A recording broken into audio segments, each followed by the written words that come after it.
പ്രസവശേഷം സ്ത്രീകളിൽ ഉണ്ടാകുന്ന മാനസിക ആരോഗ്യ പ്രശ്നങ്ങളെക്കുറിച്ചാണ് നമ്മൾ ഇന്ന് ഡിസ്കസ് ചെയ്യുന്നത്.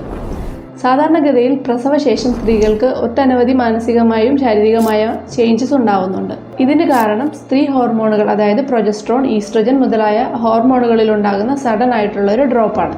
ആദ്യത്തെ 1-2 ആഴ്ചകളിൽ സഡൻ ആയിട്ടുള്ളൊരു മൂഡ് ചേഞ്ച് ഉണ്ടാവുക, ദേഷ്യം വരിക, അനിയന്ത്രിതമായിട്ട് കരച്ചിൽ വരിക, കുഞ്ഞിനെ വേണ്ട വിധം പരിചരിക്കാൻ കഴിയാതെ വരിക, ഇതെല്ലാം 80% സ്ത്രീകളും ഫേസ് ചെയ്യുന്ന ഒരു പ്രോബ്ലമാണ്. ഇത് ആദ്യത്തെ 1-2 ആഴ്ചകളിൽ മാത്രം നീണ്ടു നിൽക്കുന്നതാണെങ്കിൽ ഇതിനെ പോസ്റ്റ്പാർട്ടം ബ്ലൂസ് എന്ന് വിളിക്കാം. എന്നാൽ 2 ആഴ്ചയ്ക്ക് ശേഷമോ അതിലധികമോ നാൾ ഈ പ്രശ്നങ്ങൾ നീണ്ടു നിൽക്കുകയും ഇതിൻ്റെ കാഠിന്യം പോകെ കൂടി വരികയും ചെയ്യുകയാണെന്ന് തോന്നുകയാണെങ്കിൽ ഇതിനെ നമുക്ക് പോസ്റ്റ്പാർട്ടം ഡിപ്രഷൻ എന്നൊരു ഫേസിലേക്ക് കാണേണ്ടി വരും. ഇതിനും അപ്പുറത്തൊരു ഫേസ് ഉണ്ട്, പോസ്റ്റ്പാർട്ടം സൈക്കോസിസ്.